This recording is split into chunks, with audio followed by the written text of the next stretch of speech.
We're going. So that's it. We're on. Beauty. We are officially on Facebook and YouTube and Podbean eventually. This will be out. This one's gonna go out next Thursday, Doug. Okay, cool. So So we're not live at the moment. Then. We're live on the internet now for the people that are watching. All right. And Hello out there. it really I don't know if there's anyone actually watching yet, but I don't even care. I take it back then. Yeah. Someone may eventually see this, Doug. I don't know. We're kind of just pissing in the wind right now. We're just blowing. Pete and Doug on there. Oh. Yeah. I turn it back to Judge Judy. Yeah. This would be like for people that are like tuning into this and they just see me and you in a shed in a backyard in the middle of nowhere, and this is their form of entertainment on a Thursday night. Yeah, they got a problem. This is more of a comment on them than it is us, Doug. That's right. But there's not anything else to do. Yeah, we're doing something. Yeah, at least we're doing something. Yeah. It's nice of you to take the drive all the way down to Pine Grove to come out and see us. Thanks for inviting me, bro. Yeah, it's a lot to ask people to come all the way out this way. Thanks. So Doug, I'm struggling with the way to start the show. I know that Kevin, the guy that usually runs our board, isn't here. He was no show at the last minute, so he's left me to do everything. Multitasking. And I'm kind of like just stalling, right? Because We'll open this show with some jokes. Okay. I can help you stall. Just to razzmatazz it, we're going to open the show with some jokes. But before we do that, Doug, let's do a little thing we call the theme song. The theme song. Okay, okay, cool. Let's do it.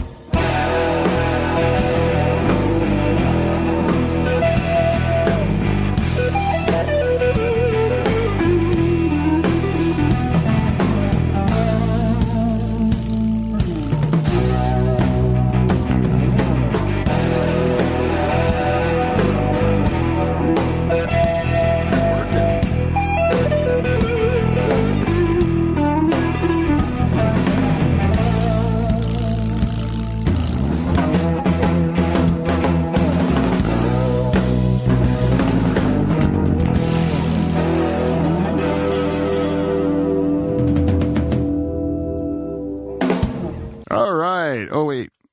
The audience should really clap us in, don't you think, Doug? I didn't know that many were doing it. Yeah, it's a hot crowd here in Pine Grove. Hot crowd. They're slow today off the hop, but welcome everyone to the Dutch Hall. We're back in the pool shed here in Pine Grove for the funniest podcast ever in the history of the humanity in the world. Bar none. I don't think anyone can even argue it at this point in time. The Dutch Hall. Well, that's where we are. And we are here without, as I said, our regular Kevin Fingers Van Dungeon running the board. But we do have, as always, my trusty sidekick, the robot I made after my friend Dave. Ladies and gentlemen, Robot Dave, everyone. Robot Dave. Thanks a lot, Pete. Oh, you're welcome, Dave. You're welcome. That's Robot Dave. And he doesn't have anything to really say this week, but you want to know what he does in barber shops? Do you want to know what the robot does in barber shops, Doug? What does he do? He goes... Honestly, what I do is I sit down in the barber chair, put some lubricant in there, pay the guy $26. Whoa. That's all he does? Yeah. Oh, I didn't even move his mouth that time. No, I was. Yeah. Okay. Oh, there it goes. See ya? His timing's off, but his he moved. timing's off, but he's saying it now. Yeah. Drain your nutsack, man. Anyways, that's Robot Dave, everyone. And Doug, do you mind saying 2 times when I say 2 times? Yeah. Okay. I'm the host of the show and 2-time President's Club Award winner, Pete Van Dyke. Pete Van Dyke, everyone. Come on, clap for me. Where is it? Audience. All right. Man, there's so many things to do, Doug. There's so many things to do when you're trying to do it all yourself. And ladies and gentlemen, our guest tonight, he is a stand-up comedian. He is a truck driver. And he is probably the most Canadian person I have ever met in my whole life. He's a Dutch Hall virgin from London, Ontario. Ladies and gentlemen, Doug Swales, everyone. Doug Swales. Thank you. Hey. Yeah, so this is your first time here in the hall. It is. And it's also your first time on a podcast, period. It is. And you have told me many times, because I've asked you, I've talked about you coming in when I've seen you at shows and stuff. Right. And you've explained to me you are not a podcast consumer whatsoever. You don't know anything about it. You don't. It's something that is just escaped you in your life. That's correct. I'm like a cable TV guy still. But like you're a trucker, right? Right. And a long distance trucker. Right. 15 years over the road, long hauler. Lately doing local, but yeah. Those are usually the guys that listen to like talk radio and podcast type stuff. Yeah, I got out of it a few years ago, the long haul, and I don't know, call it. Did you listen to music? Pardon? When you were driving, you know what? I actually did listen to talk radio, but not satellite radio, just whatever I could happen to find, AM, FM, searching for whatever if people were talking. But I just didn't get into watching podcasts. You know? Yeah. It's along the same lines. It's basically just a whole bunch of people now, right, who have their own talk radio shows, but they don't have any bosses or make any money. In my case, at least. But we do have one Patreon subscriber. Oh, nice. Yeah, which is pretty fun. I'm not bragging, but we have one. And do we mention them a lot of times? Oh, yeah. It's our queen. It's our queen, Jen Husko, and she's our queen. If we get a second Patreon subscriber, they'll probably be like the Earl or the Duke, you know? Right. Yeah, like it. You can be royalty. So for the right amount of money, I could be $5 a month. A Duke of... A Duke of the Dutch Hall. Duke of the Dutch Hall. Oh, wow. Yeah, like it could be Jen Husko is the queen of the Dutch Hall, and she's like, she can do it. We'll do whatever she says. Right. Yeah. Like she told us get the band back together, and now I really have to get the band back together. You know, like. So how much money to be like the king of the Dutch Hall? Well, I guess that's sort of $10 a month. $10 a month, then. Yeah, $60. That's within reason. I think so. $120 a year. You can be the king. Right? Yeah. If you have to give at least as much as a queen. Yeah. Right. That's. I mean, it's a. We have listeners, believe it or not, for this show. Nice. We have actual people listening. Well, you did till they seen this one. Yeah. Till this one's Who's this guy? And then, but they do not give us money. You know, they don't. Sometimes they go to our website at livefromthedutchhall.com and they click on our Amazon banner and then they do their Amazon shopping and then some of that money comes back and helps the show. That's nice. Yeah, that's nice. Which is at very least they're nice. Watching. You know, yeah, I mean, that's the most important thing. And they send us feedback, which is feedback. Well, I've learned. You said I didn't watch podcasts, but yeah. I watched your most recent one, and I thought it was pretty cool. And you notice that if you say that word, feedback, yeah, that happens. Right. Yeah, that's what happens. Anyway, so you do that by sending us, telling us what you think of the show, by sending us a message at livefromthedutchhall@gmail.com or thedutchhall@gmail.com or Instagram, Twitter, that stuff, and then we'll read what you say on the show. Yeah, it's got you've sparked my interest. Yeah, and then those people. World. There's one guy. He's like from Australia. He sends us messages all the time. Really? Yeah, and we're gonna sleep on his couch. Really? Me and Kevin. He hasn't agreed to it yet officially. No? Well, no. But we plan on it sometime. We can figure out a way to get to Australia. We know we're going to show up at this. Yeah, it can't be that far. No. No. I'll do chores with him. I'll do something. Right. Like he's a dairy farmer, so. I mean, people in Australia are pretty cool, I think. I think so. This guy's taught us a lot about Australia.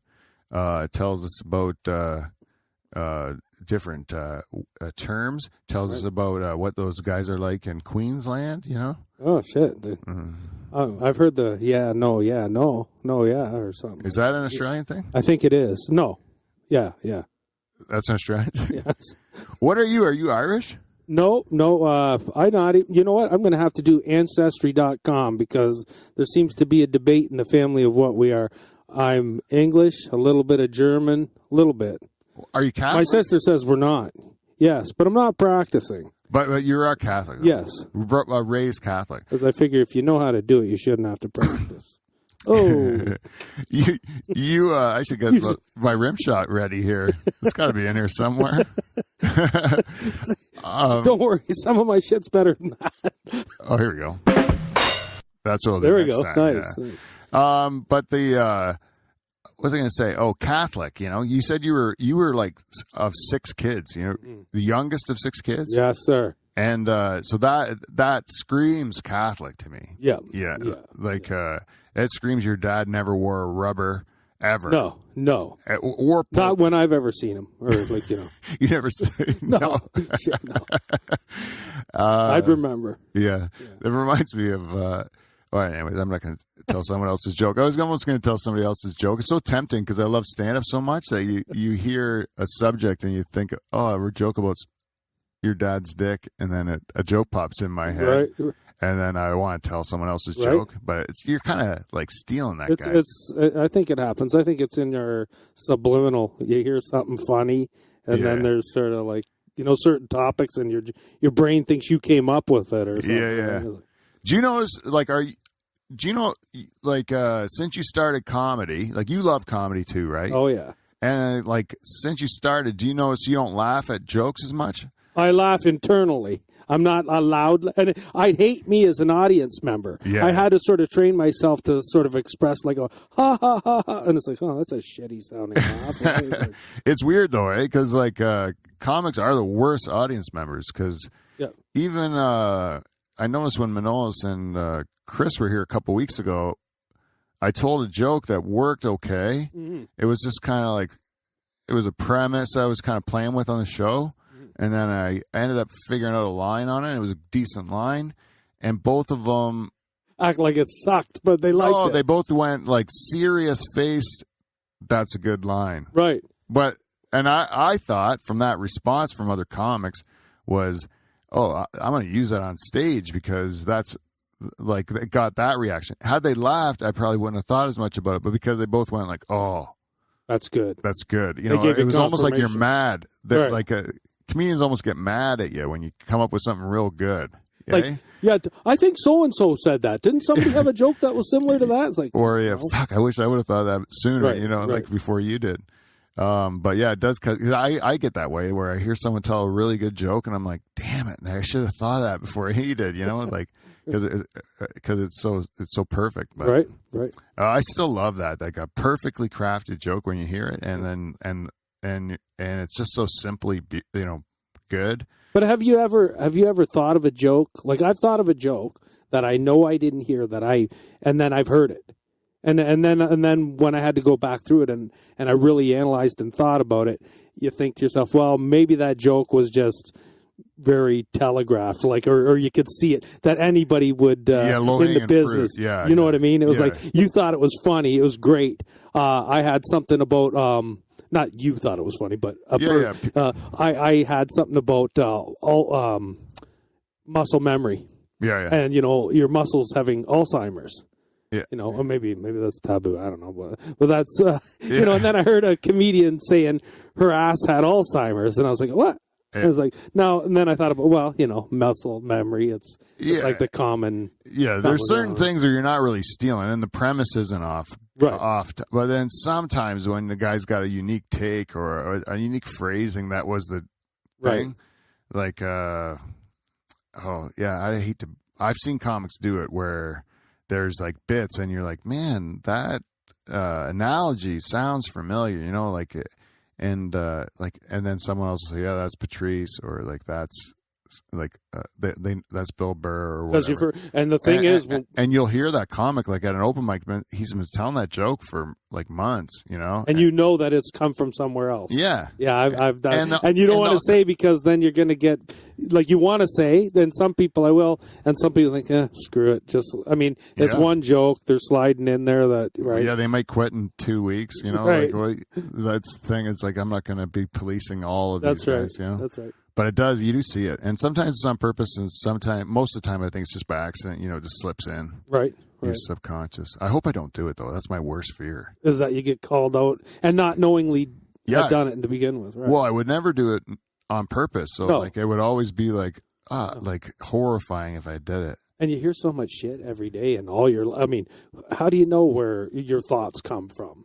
Right? I mean, you like to think they're original, and probably a majority are, or hopefully, but who's to say something didn't, from your... You know what I got told one time? Because I'm from like the sticks, right? Mm-hmm.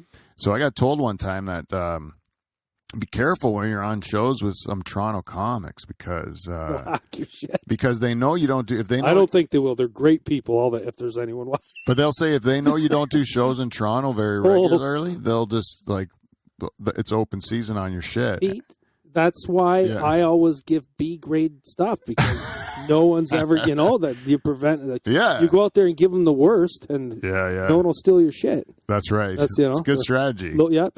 You don't get booked much, but you just no one will steal it. Well, that won't affect me at all.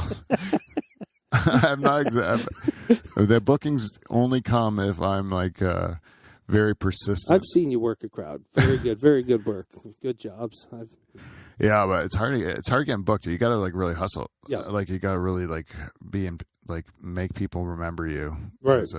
Which is it's kind of like the worst part about stand up is trying to get yourself booked, don't you think? Yes. Because you got to be like a salesman, and that's what we wanted to get into comedy, so we didn't have to be salesmen anymore, And then you get a bunch of friends that are also comics, and you're all trying to like, you're pals, but you're all like trying to jump out in front of each other too, like you want to get... Yeah, I suppose. I've never felt that way, though. No. I always think that if it's good for... take it back, if somebody does... No, I mean, it's very common that people do feel that way. I just never felt that way, because I think if it's like, if I saw you all of a sudden like blow up online because of this podcast, and hello everybody, I've got funny jokes. The internet sees you now, Doug. You're going to be famous in no time. And so if they saw you and you became a big deal, I would just be thrilled for you. Like it would have nothing to do with me. You know what I mean? Like it would just I would say it would be inspirational. Right. That it would mean that I would have a shot that something could happen to me too someday. I feel like it already is. I think you know what I mean? Like so I would only any of my friends now. Of my friend, that's of people I like. Of people that I think are shitty comics, and then they get like that. That'd be tougher for me, though. That's where I'm like, that guy's terrible. And people talking highly of them. Yeah, and then he's destroying us. And that happens too. And I can't like that. But it is nothing to do with me either way. Right. And that's the same thing when you see a person like, if they get like signed by the clubs, like if Yuck Yucks signs you, or if Absolute or something like that. Or you get on a tour with a bigger name comic or something like that happens to you. I mean, that's one way that things can happen for you. And then there's also a million other different ways, Right. You can do it through finding your own people, through a podcast like this. You can do it through just getting on the road and hustling. You can do it through booking your own shows with local community groups or corporate things. I've been doing a little bit of that. I mean, there's a million different ways to make this work. Right. And that's what kind of makes it hard too, because there's not like one path where you say like, hey, I can go and train on and achieve this level of a designation where I'm a level 2 comic now. Right, I totally agree with you, because like when you were saying about the media, like one thing is I don't have social media much of a presence. I have Facebook, Instagram that I'm not even sure of what the hell I'm doing there. Yeah. So I haven't really, I know that has to take a bigger role for me. Yeah, but right now I've been just working on my live performances, trying to give a good show, doing open mics and doing what I can, right? Just so you have something, right? That's right. And I have a younger nephew, and he's like, you need to have everybody know, and it's like, whoa. I want to have the product before I, and it's coming along. There's something to be said about that too, right. Doug. I was in the same boat, and I am still in that boat where I am not willing to press the gas on a few things yet because Right. I want to make sure that when I do, I'm able to fall through that Right. at the level that I want to do it, which is at a high level, you know? Well, And so I don't want to sit around, you know, like try to go do everything right away and I suck and then I get a reputation for sucking, you know? I want to make sure that when I'm doing it, people exactly. But you do well. And you probably do the same thing that I get told by supporters of mine that, no matter how long you do it, you wish you've been doing it this long, you wish you've done this much more. But there's some truth to that too, that you do want to be as good as you can be. Yeah. Right? Like somebody on America's Got Talent or something who they do their 2 minutes and they've hardly done any comedy. Yeah. I mean, I'm sure it's great if they get viewed, but if you've never worked a crowd and you've never done a live performance, what's going to happen when you go do a show for a half hour and you've been out there for 2 minutes?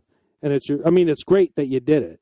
Yeah. And, maybe I don't know. Maybe I don't know. But it's true, though. It's true, though. I mean, there's lots of comics in L.A. Who get 3 minutes a spot, right?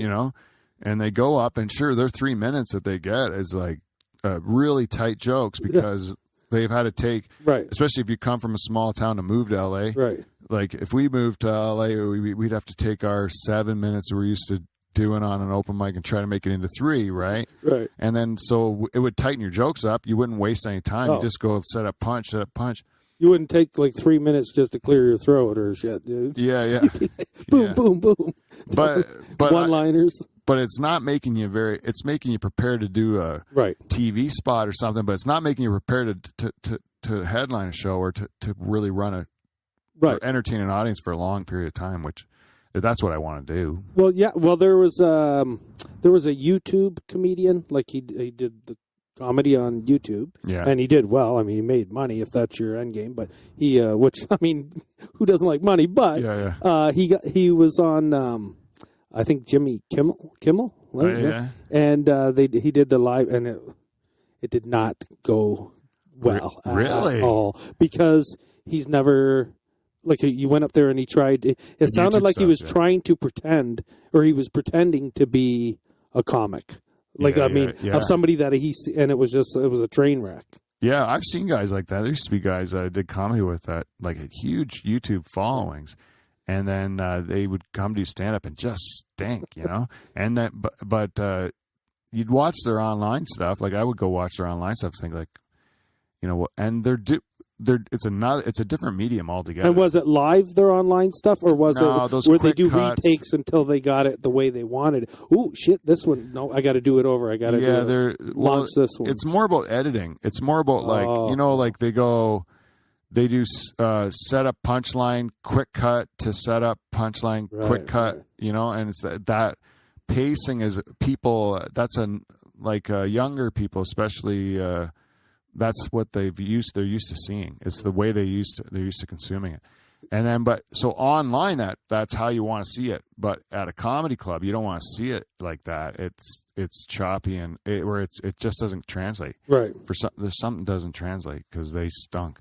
And most of them just would quit and keep doing with their YouTube stuff because it's great, because that's working for them, Why wouldn't you keep doing it, But I don't understand that shit, man. I wish I did. No, I don't either. When I was trying to remember a few things from your last show that I was agreeing with you when you were saying, well, for one thing, you weren't into the Zoom. Oh yeah, you weren't, and I'm the same way too. You need crowd reaction. Like this is different because we're talking. Yeah. So like, hopefully people like it. Hopefully they're enjoying what we're saying. But we're just who knows, chatting right? and shooting the shit, right? Yeah. But there is time like that's sometimes we'll be in the room here. And you'll be like, this show stinks, man. It's so boring and dull, and it's quiet in the room,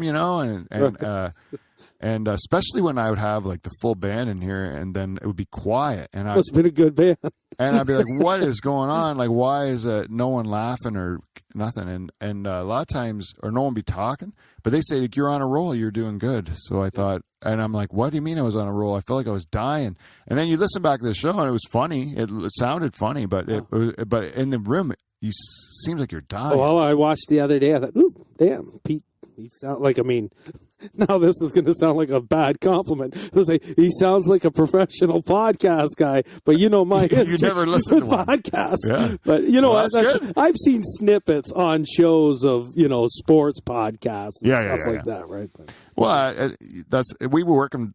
I'm working towards it. I still think we got a ways to go to get little things tweaked in here and there, but it's all in all, it's worked pretty good.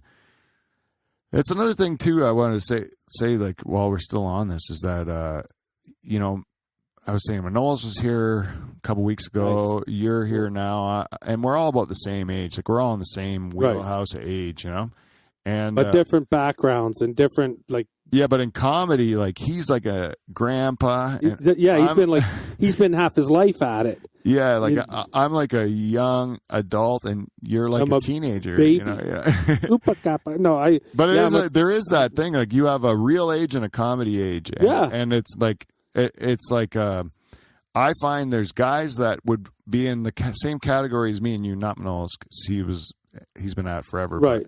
But me and you, where we started later in life. Right. And there's other guys that do that kind of like a bucket list thing. Right. Where they just wanted to say they tried it or did it. Yeah, and it's great. Okay, if you have a dream, go for the dream and all that stuff. But those guys really would piss me off. And I'm always kind of, even with you at the beginning, I'm kind of guarded with guys like that. Oh, I get it. Because I'm like, I don't want to be thrown in that category, because that to me somebody else looks like they're doing, and you get grouped in as that I'm a hobbyist. You're being serious, and you know what? I'm the same. Like when I talk, I know now. I've like you can see how much you've been working at it, and it's like that's not a hobbyist. That's a guy that's taking it seriously, and there's a difference, Right. Guys and that's is all ages. It's not just older people. But there's people that are doing comedy because they think it'd be fun to do, right? And there are people that are doing comedy because they can't stop. They have to do it. Like they think about it all the time. It's like an antidepressant. Yeah, in some ways. There's something driving you to it, right? Yeah, and even the bad times are good. Yeah, you know what I mean. It's like because you're doing it. I mean, people have a natural ability, or like maybe some natural amount of talent, or everybody's got a different take. Yeah. But you got to put in the work, and when you start doing it, you go, holy shit. This isn't just sitting at Buddy's bar chiming in every once in a while when I have a funny. I mean, that's cool and that's fun. Yeah, but the pressure's on. But then the payback is when you've been doing it and you get out there, and you used to struggle to do 5 minutes and think, oh shit, I'll even tell a couple dumb jokes that I know are dumb, but just to get to my time. And then you get to a point where you're like, oh shit, they're lighting me already. Yeah, it's like no way, and you want to run the light because and you see where you've advanced from one year to the other. Yeah, and then when you start to get that confidence, it's like, yeah, I'll do it. Give me the and sometimes it doesn't go as well, but that could be. Yeah, me and Jerry Seinfeld could have a bad night. You know what I mean? If you don't have bad nights, you're not trying. Right. You're not working on your stuff. You're just sitting there like telling the same jokes we're going to work. Right. So I was going to say, like, before the show, we talked a lot about different good experiences, and those are fun to talk about, but that it's just as much fun to talk about the nightmare ones, And that's when you're going through them, they're terrible. Oh yeah. But after you've gone through it, like you want to tell that story as many times as you can, because it's like it's a badge of honor, and you're not going to make those same mistakes. That's again, right. You told some dumb jokes that were very, I'm not saying there's anything wrong with puns. I'm just picking an example. But you had a real funny, dumb idea, and you put it out there. You thought it was funny, and you're like, what the hell was I thinking? I'm not going to, I'm not doing that stupid shit. Or anything remotely close to that, right? Man. But it is about taking chances too. Yeah. So sometimes if you have something that's good and you go into like that, I want to say that next octave, but when you have them laughing and you sometimes on the fly, you come up with something and you add it to the joke and it goes over well, then now that's hopefully a keeper if you can deliver it the same way, like you've never done it before though. Right. Then it's okay, cool. I mean, that's the thing. I went my friends. It was an awesome experience. My friends that I went to England with, like 25 years ago, I went to school in England with these guys, and I was doing a Wednesday night show in Cambridge for Joe Vitello, and they all showed up. Like a group of these people showed up. Like some from like in England. No, in Cambridge. In Cambridge, Ontario, doing a show just like last month. And these guys, all my old friends I went to school with in England, they came from Toronto, and they came from Gravenhurst, and they came from and then some of them were in Waterloo. And so they all came to my show anyways. And then afterwards, they all enjoyed the show. They all laughed during the performance. Like, they all really enjoyed it. Then they come afterwards. We're at my friend's house, and they're saying how both my kids, my one kid's in music and my other kid's in art school. And they're going, how come you have such talented kids? They must take after Jane, you know? And I'm like, you just watched me perform. You know, Jesus. You watch my art or my craft, you know, and then you say, where do your kids get their talent from? And I say that to him. I'm like, what do you mean? Like, you just watched me. Like, why you give? Were they being funny or being? No, they said to me afterwards. My friend clarified. She said, "Pete, you were just being you. You were just doing what you do up there on stage." And I'm like, you know how many years I had to work to make it seem like I wasn't doing that on purpose? That's what you're supposed to be, is you. When you go up there in the beginning trying to be somebody you're not, the people see right through it. Right? And you, I think if they would have seen me at the beginning, they would have said, what are you doing? Why don't you just be like you are? Be funny, be you. Yeah, be the funny of that. But at the beginning, you think about it so much that it's so hard to be like that, you know? I know friends and family. Some are very supportive, and some are supportive even when they don't seem to be. Yeah, that was a compliment, believe it or not. Like that they said they couldn't even see the craft in it. That it was just your natural. But you did well. But that's just you, and people loved it. Yeah, but those were all jokes I told a billion times. Everything they heard were things I told hundreds of times, and they thought I was just saying it off the top of my head. The skill. Which is the skill is making it seem like that, but it's totally not the truth. It's a lie. You know? And you know what? I hope this doesn't, like, you and I, and then your guests too, because they know what you're about and comedy and everything else. But we can go on and have these conversations. If I have like certain family members or friends, and you go to start talking about your comedy, like they'll be putting the chain on the door. Dude, that's our queen, Jen Husko, has also mentioned at times that we can get a little bit too much shop talk about comedy. It's not interesting to non-comedians. And then there's other people who are like, talk about your bombs more because that's really interesting. So it depends. Like, certain people are comedy fans and they understand it. Right. Certain people just appreciate the passion that you have for it. And then certain people say a little bit too much about work. Like, if, you know, like, don't talk about your job so much. But what's anything? My family, they were hunters. I didn't partake in hunting, but some of my siblings and my dad were hunters. Yeah, and they would do that. They'd talk hunting. You know, it's like, oh, dude, it's like it'd make you feel like you want to get a gun, but it wasn't to hunt animals. Yeah. I'll tell you, man. When I was a kid, my parents would have these card parties, right? And the men would be in one room playing poker, and the women would be in the other room, mostly just talking about the men. And so I'd go same old story. Right? As a kid, you know, I'd play with my toys or something on the ground while they played cards or whatever. Eventually, fall asleep underneath one of the tables, right? Right. And then, but I'd listen to the conversations. And then the men's room, they talked about tobacco farming and sports. You know, you talk hockey or tobacco farming. Those are the only two things they talked about. Oh yeah. And in the women's room, they talk about the size of my uncle's dick, and they talk about all kinds of cool stuff. I hate those family conversations because I never get talked about.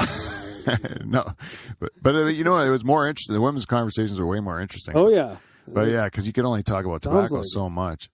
But I would do it too, though. You get into it, and then you know that's all you can talk about. And my dad, even with NASCAR racing for a while there, I mean, if I knew I was going to talk with my dad, I would at least brush up on the NASCAR website, so I knew I had something to talk about. You know, maybe I should start doing that again. I forgot. Well, you'd want to know. That's what my dad. My dad passed away. Well, one thing he taught me was, he said, don't bullshit people about stuff you don't know about, especially if you know, or if they do know about it. Yeah. He said, because they'll see right through it. Oh, yeah. He said, yeah. like if somebody's hunting, these guys know about hunting, don't go over and start telling some big bullshit story of something you think you know, because they're going to roll their eyes and look at each other and go, this guy hasn't got a clue. Yeah. They only work on people that don't know. Right. Yeah. Right. Yeah, that's true. Actually, I always find you come across the smartest if you exclaim your ignorance. You know, like if you let everyone do that know all the how time. dumb you are. Yeah, it lets me off the hook. It's so much easier. Yeah, when I started, I don't know. Yeah, when I started at the bank, they didn't give me training, so like I just showed up. I swear, it seemed like for months, and I had like a big blue binder on my desk, and that was it. Like, I guess I was supposed to read the binder or something, but it's not my style. So I just played solitaire and then was bored to death, and I collected my paychecks. We both were stuck. Yeah. And then I eventually I said to the lady, like, that was like the lady that ran the phones, and I said, hey, can you just, like, next time somebody wants a loan, just give them to me. And I didn't know how to do a loan or nothing, but I was like, and so she gave the call. You loaned a loan. She gave the call to me, and I just told the person, like, listen, I don't know what I'm doing. They hired me, and I'm not trained, but I'll do. You tell me what you need, and I'm going to ask how to get it for you, and I'll do everything I can to get you the answers. And you should get back into the bank. I'll come in for a loan. Yeah.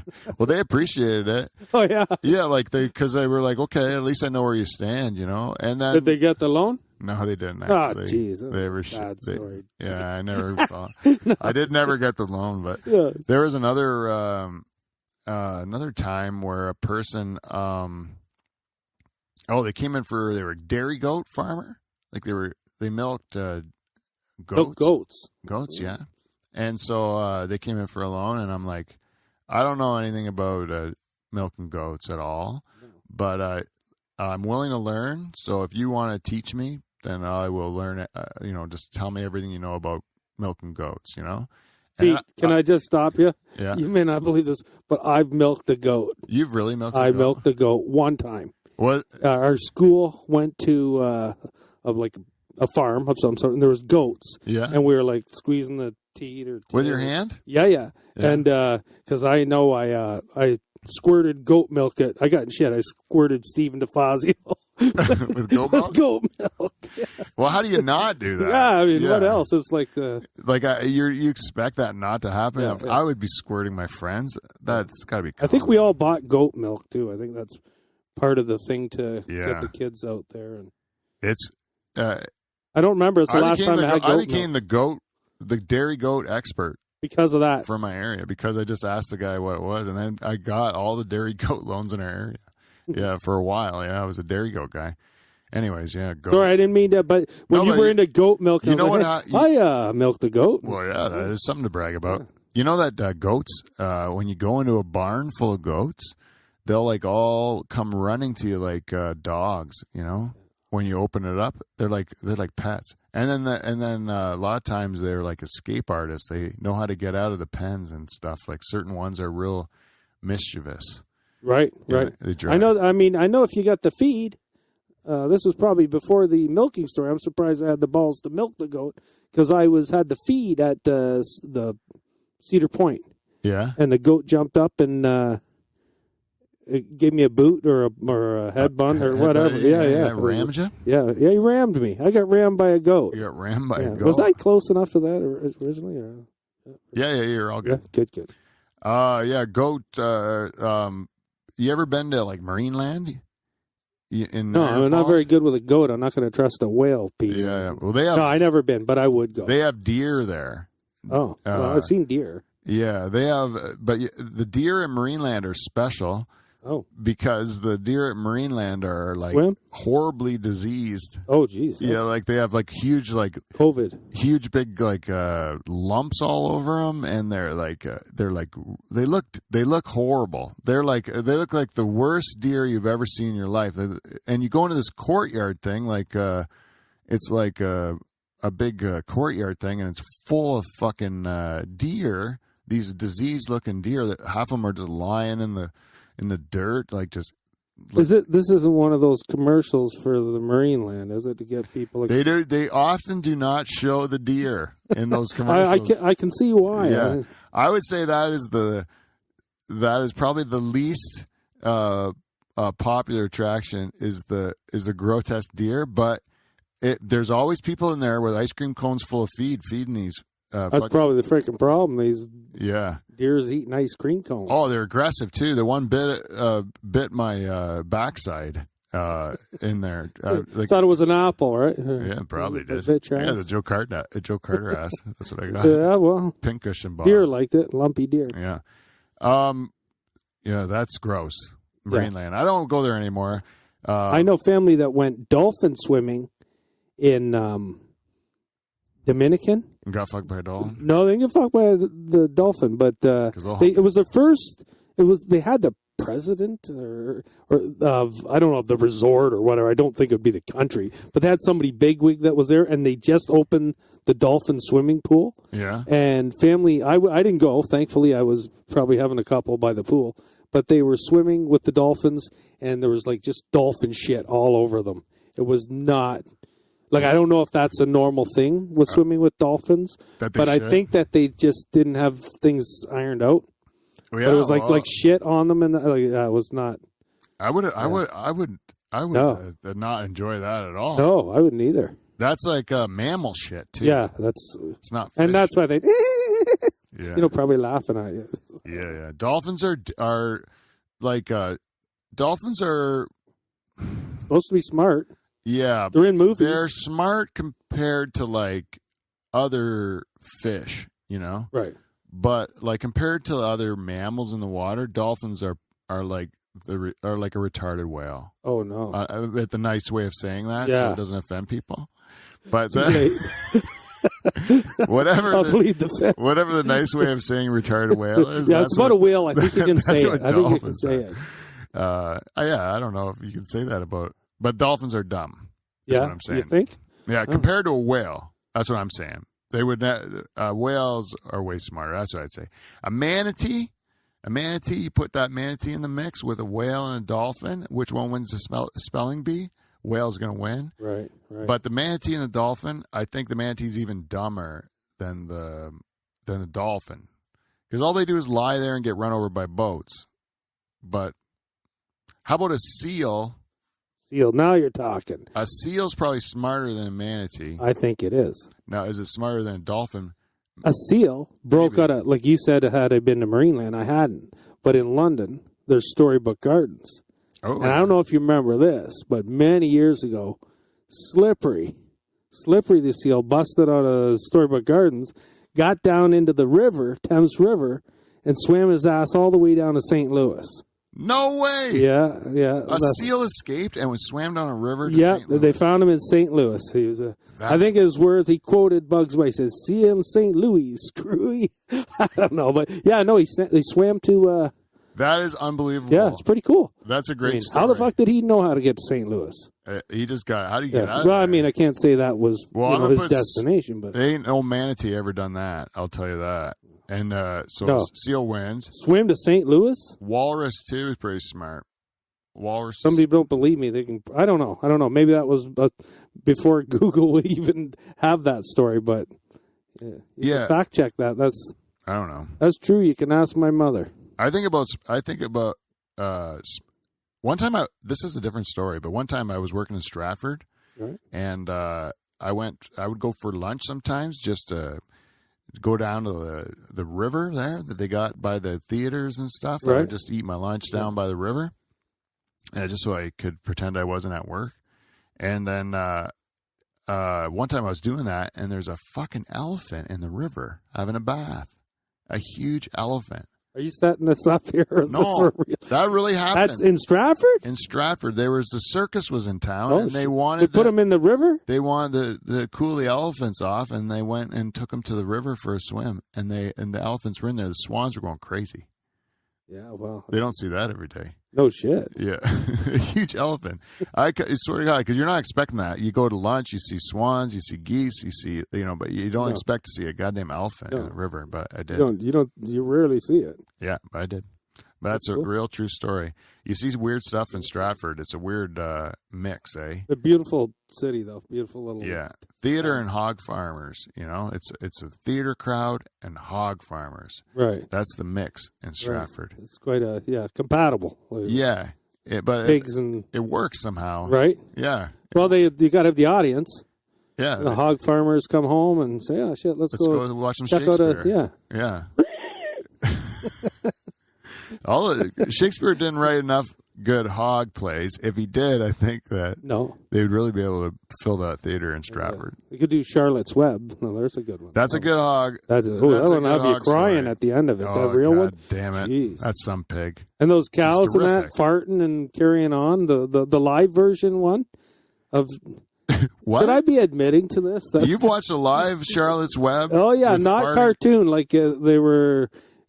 I might be. You know what? I might be getting mixed up with Babe too. There was Babe. Oh yes, Babe.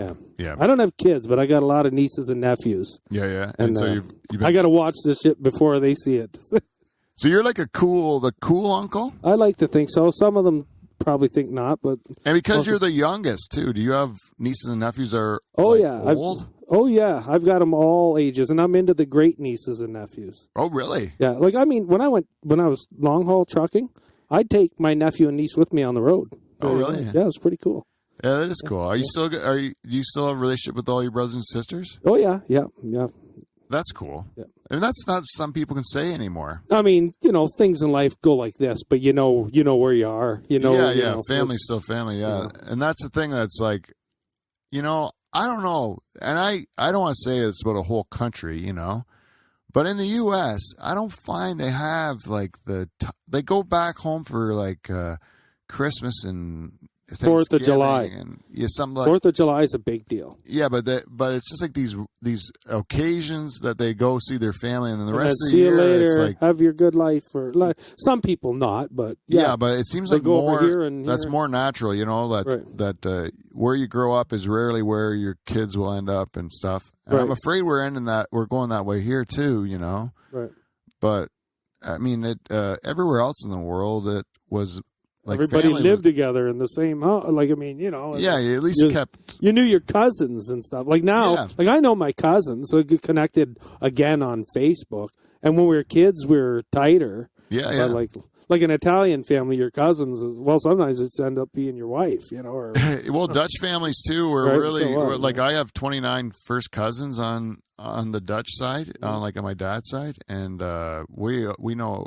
Like we're all friends, like Right. we're all That's friends. good. And it really is cool. Yeah, it is good. And we talk about that all. Even my aunts and uncles and stuff like that, they're super cool. Like I have the best times with my Nice. family. Like it's I've had some good aunts too, good aunts and uncles. yeah. No, for real. Like I mean, Yeah. when you think of your childhood and the stuff like that's part of who you are. Yeah. Yeah. And I think when you have that, like sort of support, like from a huge family, I think that's what makes you. I think that's what makes you okay to be yourself. Yeah. You know what I mean? Yeah, I do. Because you know that you got like a million people got your back. You just got to be who you are, and Yeah. people are going to bust your balls and not be happy with you. But Yeah. at the end of the day, they're there for you. Yeah, they're still gonna like they're still gonna have your back because they're your family, and that's the sort of thing. Like you have a falling out. Like me and my one cousin, we had it was my fault, but we had like I've had many of those my faults. yeah, but we had like a physical altercation. Yeah, jeez. And this was like not that long ago, maybe 2 years ago or something. Like, Oh, I'm glad you said years. I said 2 weeks ago. Oh shit! Yeah. Am I safe in here? It was just before the pandemic, and it was like, it was and I regret it. Like we both regretted it immediately, but like it was like heated at the time, but like, there's no hard feelings even for a second. It was just like brothers. Brings you closer, actually, because you hope it don't happen again, right? Yeah, we just never want. As long as they shut the hell. Yeah, we just feel bad about it. We don't. Yeah, want you say, "Oh man, why did we get so stupid?" Right? Yeah, It's yeah. like, oh damn, I've done that. And that's how it was when we were growing up too. Like my brother and me, or my sisters and me, like we would say terrible things to one another and be mean and awful. Oh yeah, But then like 2 minutes later, it's over. Watching a television show together. Yeah, you just forget about it. Just Right. move on, like it was nothing. Till next week. Yeah, yeah. And then when you're mad again, but it was like nothing that you like, you never put into question like where you stood. No. You still knew. Okay. But you knew it's easy to get mad at people you love and you're close to because yeah. they're going to be there. They're going to, and it's, maybe you shouldn't, but it's just, Yeah. just the way it is, it seems. Yeah, like, but what about, like, that's where spouses would be different. Yeah, well, that's Yeah, because they seem like family, but they can still leave. they do seem like family. Yeah, but they can still leave, so they can still tell you, like, no, I'm not going to forgive you. Right. No, it's harder.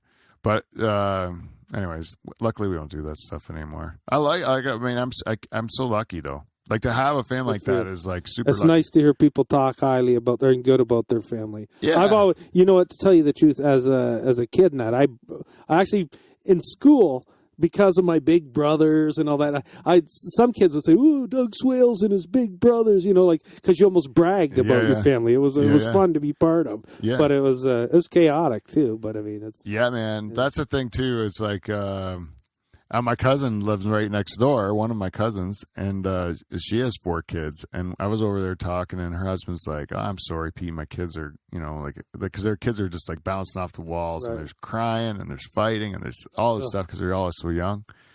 And he's like, "I'm so sorry. My house is a zoo." And I'm like, "What? I don't even notice. Like, this is what I grew up with. Like, there was always babies, and there was always like children everywhere, and chaos, and that's how I grew up. You just kind of think of it as, I like it. It's like, now I'm in a big, huge empty house by myself. Oh, wow. Like sitting there, like listening to the clock tick. And well, this last couple of years has made everything feel 100 times worse. We all think we're just losing it, and we probably are. And then you talk to everybody else, and I don't want to get like all pandemic talking, but it's true. It's just like I mean, it's tough, man. Even you, and then when you have a family and kids and stuff like that, and I don't care what age you are at, when you have to give up 2 years of your life not doing the stuff you want to do, it sucks. And then when you're young, it's even worse because you're giving up those like really like precious years, Well, and guys like us, I'm a few months older than you. But getting at things a little later than we wanted or than I wanted anyhow. It's like, shit, you didn't want anything to delay it even more. Exactly, now, dude. Yeah. At least in this whole mess, there kept being little breaks, and I would take advantage like crazy. Yeah. Like, it's weird because I went like a lifetime of not doing what I wanted to do. Yeah. And then once I decided, though, it's going to happen, you're just going to town. Yeah. And then, but during the pandemic, they'd open up for a few months. They'd say 10 people could be in a room. I mean, safely and everything or whatever. We'd be performing to those 10 or doing whatever we could just to keep doing it. So it was like having a recess from the bullshit. Yeah. At first it was nice to have the break from it. And for a little bit, and then it wasn't, and then now every time you have to take a break from it, it just feels like depression. You're losing all your momentum again, and you're forced to start from scratch. And you can't you can't get them. Like, I mean, you can come up with stuff, but when there's nothing to do it for, what would like? I mean, how much new stuff do you want that you can't even try to prove it when there's nobody there to get feedback? Yeah, you're right. What do you want? An hour worth of. Yeah. Oh, did I? Yeah. Yeah, you said it. I didn't have the thing right. Yeah. Damn, sorry. I didn't. That's all right. My fault. We'll get it late. Ready? Yeah. There we go. Oh, yeah. That was really worth waiting for. Yeah, there we go. I just didn't want to let that one pass. But we had, it's true, because you sit there and you write a good, like when I write something good and I'm so excited to go and tell it, see if it's only good in my head, if it's really good. Right. And then once you have a month pass where you can't tell it, what are you going to do with like an hour worth of shit and try to remember it? Yeah, and then I don't know. It's tough, man. But once they say, "Oh, it's going to open in 2 weeks," then I can start coming up with stuff for like 2 days before. Yeah. Well, it's true though. Sorry, Doug. I'm so tired because I've been. Sorry, I'm not gonna get into it. I'm sorry. It's not you. No it's worries. not you. It's me. I'm just yawning. You have narcolepsy. Yeah. But anyways, what was I gonna say? Who cares? That's what I say. Right. I forgot. I lost it with my yawn. I don't know. I just know I'm going to say feedback. Come on. I didn't even. Sorry. You might not have the power No, anymore.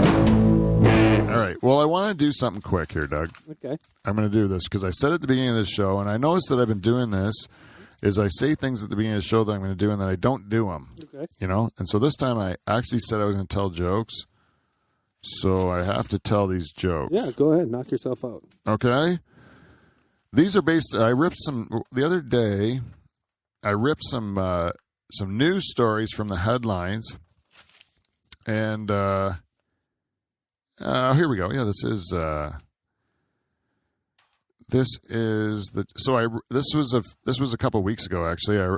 Also on January 9th, I ripped these from the headlines. These stories from the headlines, from the news. Cool. And I have some jokes. And I have different punchlines, too, so I can try the different punchlines. You tell me which ones you like. Okay. All right? This is the first joke. All right, let me see. I'm going to put my glasses on so I can read it. All right, let me see. All right.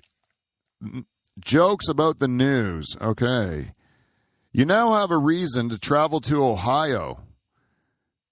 At 225 pounds, Ohio's own Haas, the human hairball, is officially the world's largest ball of human hair.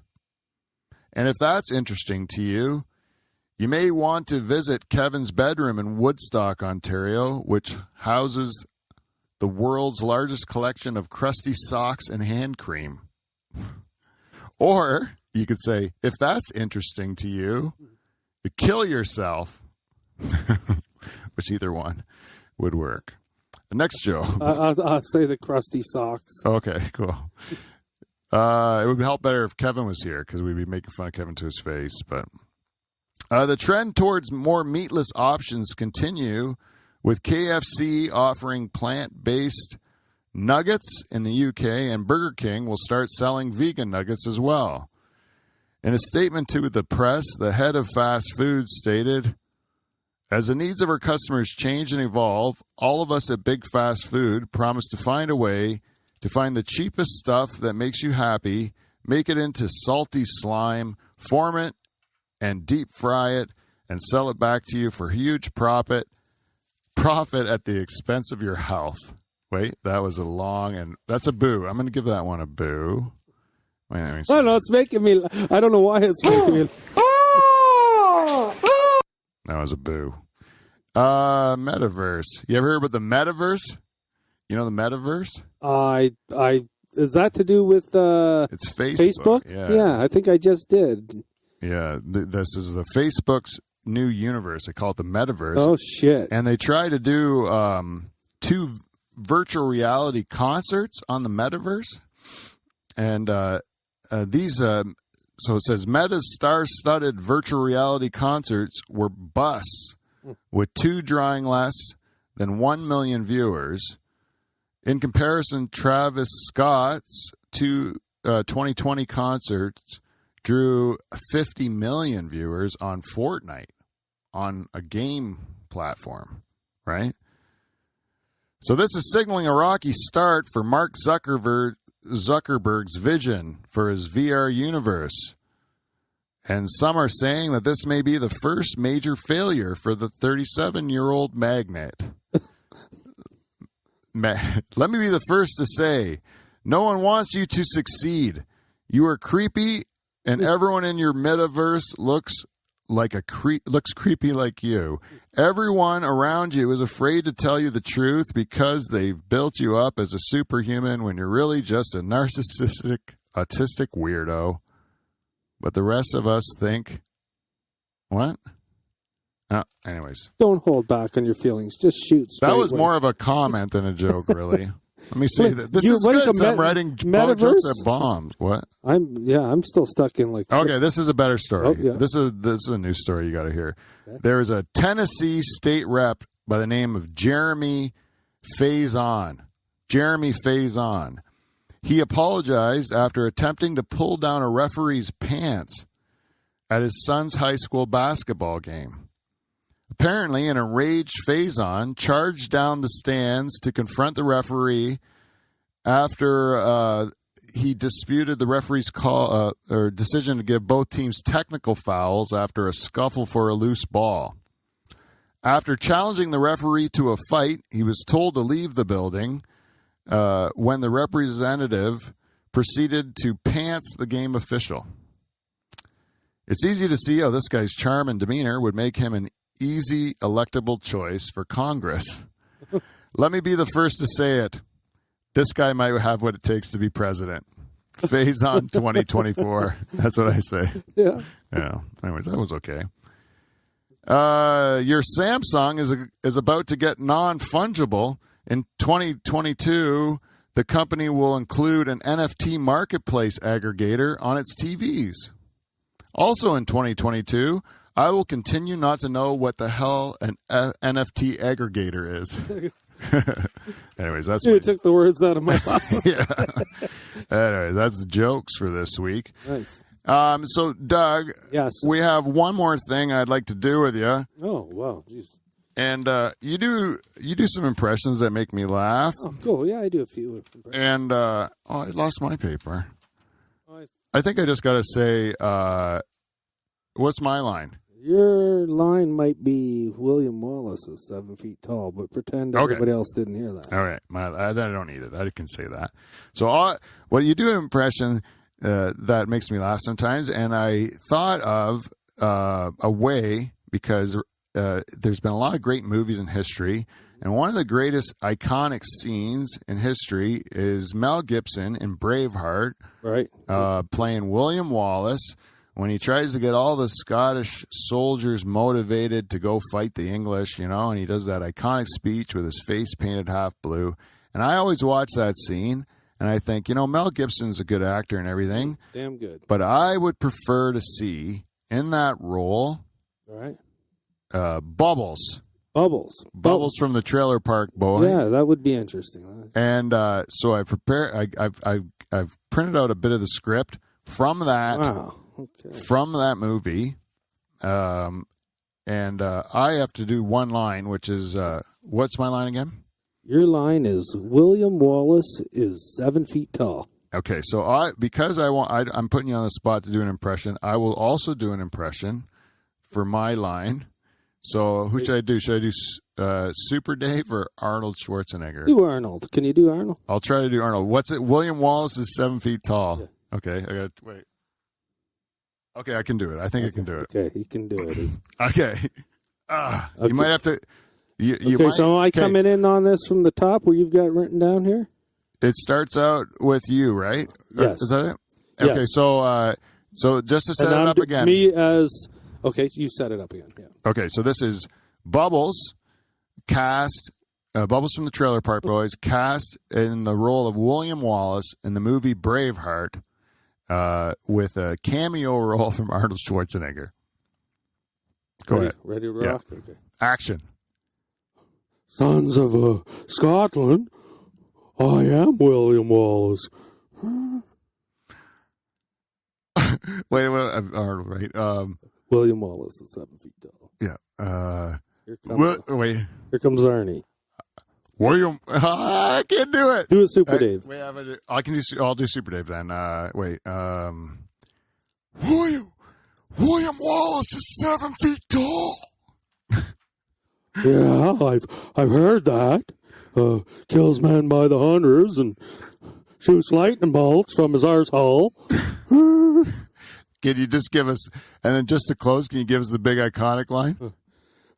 They may take our lives, but they'll never take our freedoms, for cripe's sakes. Perfect. I don't know why they didn't do it. Thank you very much for coming in, Doug. Yeah, my pleasure, bro. It was very nice to have you. Ladies and gentlemen, if you stuck to the end, you're one of our favorites. Tell a friend to do the same. You can, as always,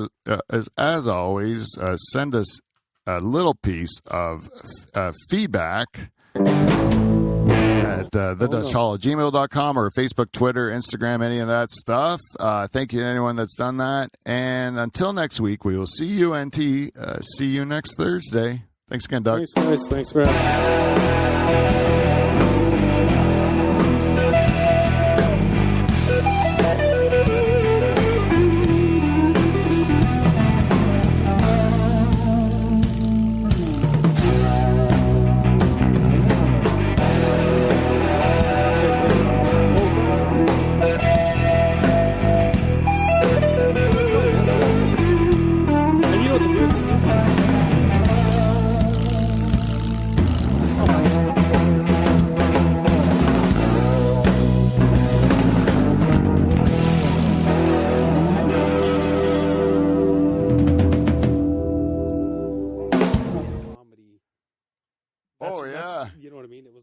Comedy Central. You ever watched the movie Convoy? You know what? I think I did, but I can't. It's an old movie, right? Yeah, I watched that when I was a kid. But the CB, like I forgot. Like